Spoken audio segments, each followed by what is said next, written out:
விளையும் பூமி தண்ணீரை விலகச் சொல்லாது.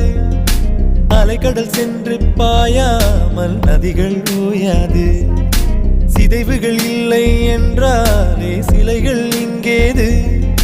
வருவதை எல்லாம் ஏற்காமல் போனால் வாழ்வேது. பாதை தேடும் கால்கள் தான் ஊரை சேரும்.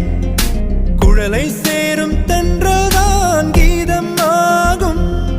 சுற்றும் இந்த பூமியை சுழலச் செய்யும் காதலை கற்றுக்கொண்டேன் உன்னிடம். இருவரும் இனி ஒரு உயிர் பிரிவில்லை.